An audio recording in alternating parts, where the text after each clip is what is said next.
मांगत तुलसीदास कर जोरे, बसहि राम सिय मानस मोरे।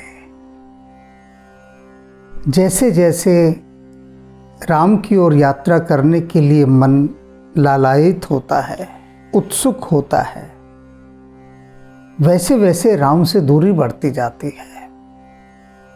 क्योंकि जो माया है ना, उसे एक बहुत बड़ा दायित्व दिया हुआ है, और दायित्व यह है कि जो भी राम की ओर बढ़े, तुम्हारा काम है उसे रोकना। पुरजोर कोशिश करो उसे रोकने की, हर हथकंडा अपनाओ। और अब तो माया के साथ कलयुग भी आ गया है।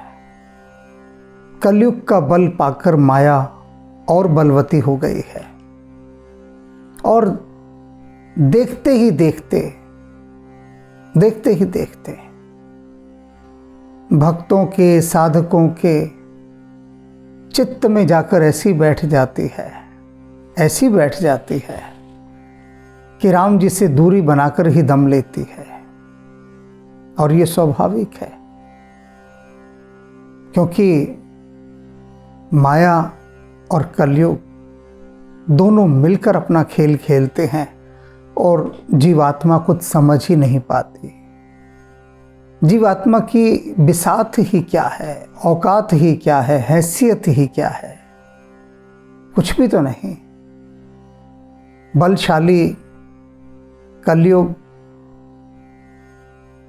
और माया दोनों ने मिलकर खेल रचाया, जीव भरमाया।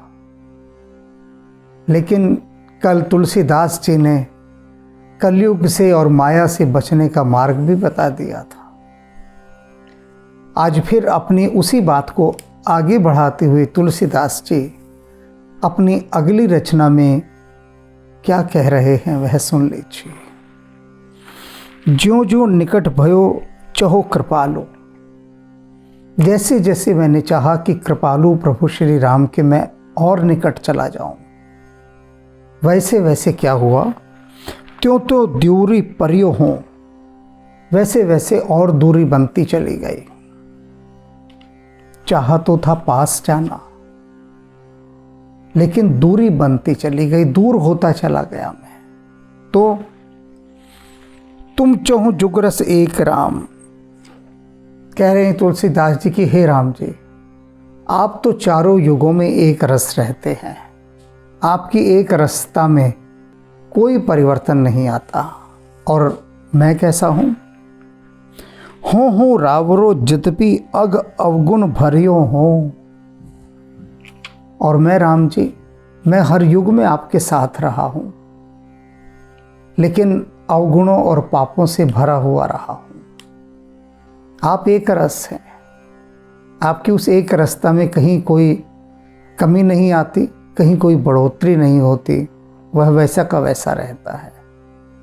लेकिन मैं तो सदा पाप और अवगुणों से भरा हुआ आपके साथ रहा, हर युग में रहा, लेकिन दूर रहा। क्योंकि इन अवगुणों ने, इन पापों ने कभी मुझे निकट आने ही नहीं दिया आपके। बीच पाई एह नीच बीच ही छरनी छरियो हों। और बीच में ये नीच कलयुग मौका पा गया। इसने देखा कि पापों और अवगुणों से ये भरा हुआ तुलसीदास थोड़ी देर के लिए राम से विमुख हो गया है। होता है भक्तों के साथ ये बहुत होता है। ये साधक, ये भक्त बीच बीच में भगवान से दूरी बना लेते हैं, स्वयं ही रूठ जाते हैं, नाराज हो जाते हैं, विमुख हो जाते हैं। तो तुलसीदास जी कह रहे हैं वह जो समय है बीच का, कि जब भक्त विमुख हो जाता है राम से, उस अवसर का लाभ उठा लेता है ये कलयुग। घात लगाए तो बैठा होता है, धर दबोच लेता है एकदम। छरनी छर्यो हो, और अपने छल से छलने लगता है, ऐसा भरमाता है, ऐसा भरमाता है।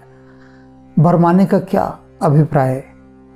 इतने संदेह उत्पन्न कर देगा, इतने संदेह कि मन राम से विमुख होकर विषय वासनाओं और माया की ओर प्रवृत्त हो जाता है।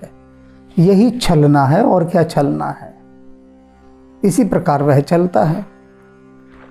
हो सुबरन कुबरन कियो, कह रहे हैं तुलसीदास कि मैं तो सवर्ण था, सोने जैसा रंग था मेरा, इसने कुवर्ण कर दिया, इसने मुझे भद्दा और कुरूप कर दिया। ज्यों की त्यों धर दीनी चदरिया। कबीर साहब कहते हैं ना कि ये जो आत्मा रूपी चादर दी थी ये परम पवित्र थे। इसको सुवर्ण कह रहे हैं तुलसीदास जी कि मैं तो शुद्ध बुद्ध आत्मा थी, किंतु इस कलयुग ने माया के साथ मिलकर, या माया ने कलयुग के साथ मिलकर, इन दोनों ने अपनी मिली भगत से ऐसा खेल चलाया, ऐसा छल का एक ताना बाना बुना कि मैं कुवर्ण हो गया, यानी भद्दा हो गया, बुरे रंग का कुरूप हो गया। नृपते भिखारी करे, राजा था मैं, भिखारी कर दिया। राजा क्या, पवित्र था, मलिन कर दिया। सुमते कुमति करियो हो, मैं तो सुंदर मति वाला था, लेकिन इसने कुमति कर दिया, बुरी बुद्धि वाला बना दिया। दो तत्व हैं इसे समझने वाले, दो कोण, दो बिंदु।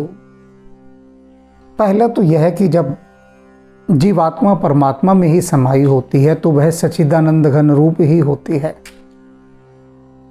जैसे ही वे वहां से अलग हुई और देह धारण के, बस दुख रूप तो तभी से हो गई। और जब जीव देह के साथ जन्म लेता है तब फिर ये जो संसार का सारा पसारा है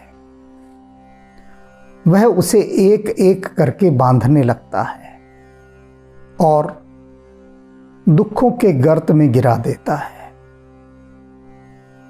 कष्टों की चक्की में पीसता रहता है। और इन दुख और कष्टों से घिरे रहने के कारण जीव राम जी से विमुख होना आरंभ कर देता है। इसी बात के लिए तुलसीदास जी ने कहा है कि मैं पहले सोने जैसा था, तूने कुरूप कर दिया। कलयुग से कह रहे हैं, माया से कह रहे हैं। मैं बहुत सद्बुद्धि वाला था, तूने कुबुद्धि वाला बना दिया। मैं राजा था, तूने रंक बना दिया। अगणित गिरी कानन फिरयो, बिन आग जरियो हो, कह रहे हैं तुलसीदास जी कि मैं अनगिनत पर्वतों और जंगलों में भटका हूं। अब इसका अर्थ समझ लीजिए, दो अर्थ हैं, दो दिशा में जा रहे हैं। पहला तो यह है कि अनंत अनंत योनियों में जन्म लिया, अनगिनत पर्वत और वनों में भटका। दूसरा अर्थ क्या कि परमात्मा को खोजने के लिए, राम जी को खोजने के लिए घर त्याग कर जंगलों जंगलों, पर्वतों पर्वतों भटकता रहा।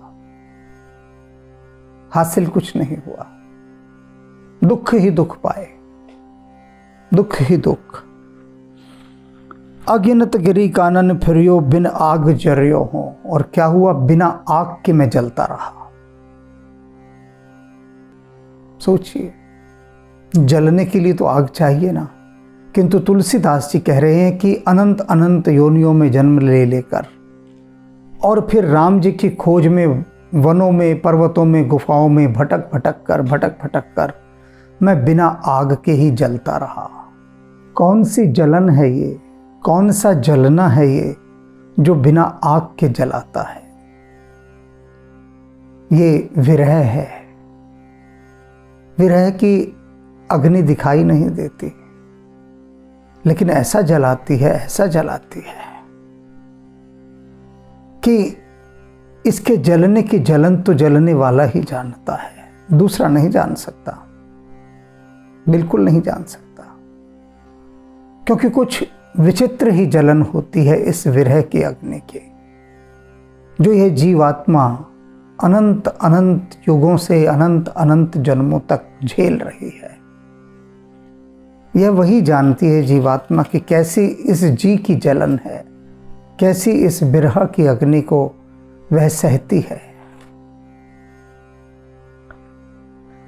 चित्रकूट गए हों लखी कल की कुचाल सब, अब डरनी डर्यो हो। बहुत खोज खोज कर मैं किसी प्रकार चित्रकूट पहुंचा, तुलसीदास जी कह रहे हैं। और चित्रकूट पहुंचने के बाद वहां पर राम के नाम का सुमिरन किया, ध्यान धरा, राम के गीत गाए, राम में लीन हुआ। तब जाकर कलयुग की मुझे सारी चालें समझ में आ गई। अब जब कलयुग की सारी चालें समझ में आ गई तो कलयुग को भी मैंने पहचान लिया, ये कलयुग का चोर है कैसा। अब जब पहचान लिया तो अब कलयुग नहीं ठग सकता। जब आप जान जाएं कि आदमी चोर है तो उससे बचकर रहेंगे ना। तो तुलसीदास जी कहते हैं मैंने कलयुग को देख लिया, पहचान लिया, लेकिन अब ये गड़बड़ हो गई। अब मुझे बहुत डर लगने लगा है खुद से। अब अपने आप से डरता हूं। क्यों डरता हूं?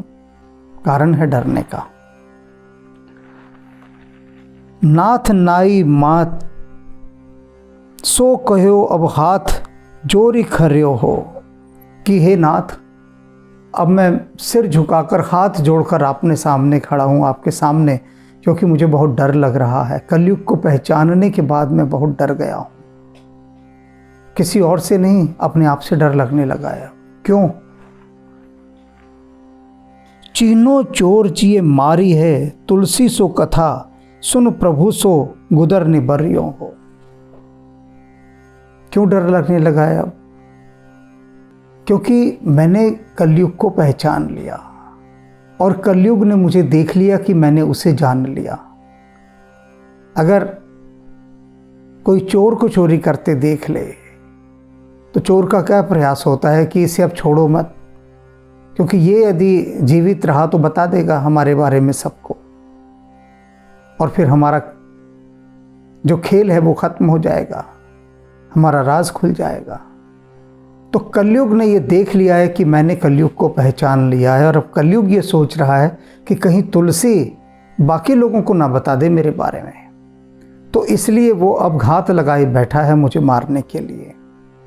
तो ये तो पहचान कर ही बहुत बड़ी गलती कर दी मैंने। और पहचाना तो चित्रकूट में आकर गया, जब मैं आपके भजन में लीन रहा, राम के नाम में लीन रहा। तो ये समझ लीजिए कि कलयुग की चालों को कैसे पहचान सकते हैं।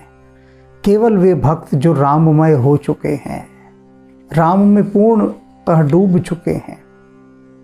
राम जी उन्हें दिखा देते हैं कि देखो ये है कलयुग, पहचान करा देते हैं। और जब चोर को आप पहचान जाएं तो फिर चोर कम से कम आपके सामने नहीं भटकेगा और इधर उधर निकल जाएगा चोरी करने। आपको ठगने की बात नहीं सोचेगा, क्योंकि वह जानता है कि आप उसे पहचान गए हैं, आपने चोरी करते उसे देख लिया है।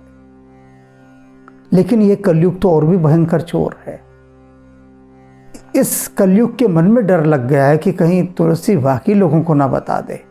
तो इसलिए राम जी मुझे मारने के लिए तैयार खड़ा है, और मैं आपके सामने हाथ जोड़े माथा झुकाए तैयार खड़ा हूं कि मेरी इस कलयुग से रक्षा कीजिए, इससे आप ही निपटिए, इससे निपटना मेरे बस की बात नहीं। तो ये बात जान लीजिए कि इस रास्ते में एक हल निकलेगा तो 10 समस्याएं खड़ी हो जाएंगी। भूल चूक से, राम जी की कृपा से, हनुमान जी के सहयोग से यदि कलयुग को पहचान भी लिया तो फिर कलयुग छोड़ेगा क्या? बताइए, फिर कलयुग से पीछा कैसे छूटेगा? अभी तक तो वो आराम से सता रहा है, फिर बड़ी बेआरामी के साथ और बेरहमी के साथ सताएगा अगर उसने जान लिया कि आपने उसे पहचान लिया है तो। लेकिन जो हनुमान जी की ओट में है, राम जी की ओट में है, वहाँ कलयुग के आने की हिम्मत नहीं होती, इतना दुस्साहस नहीं कि वह वहाँ आ जाए। इसीलिए बारंबार तुलसीदास जी कह रहे हैं कि हमें अपनी ओट में रखिए। आपकी ओट में रहने पर ही हम सुरक्षित रहकर आपका भजन कर सकते हैं और आपकी और हमारे मध्य जो दूरी है वह समाप्त हो जाएगी, क्योंकि इस दूरी को बनाने वाली माया है या कलयुग है। ये बीच से हट जाएं तो दूरी है ही नहीं। फिर तो हम और आप वही एक रूप हैं, सच्चिदानंद स्वरूप। राम राम। रामदूत के चरणों का भक्त करो गुणगान, महाबली बजरंग बली का कर लीजो ध्यान। केशरी नंदन पवन पुत्र शिव के अंश महान, जे सुमिरे कपिराज को मिटता हर अज्ञान। अंजनी पुत्र महाबली ज्ञान के हैं भंडार, सुमति के संग रहते हैं कुमति को देते डार। सिया राम के दीवाने जो है दया निधान, मांगो राम दुलारे से भक्ति और तुम ज्ञान।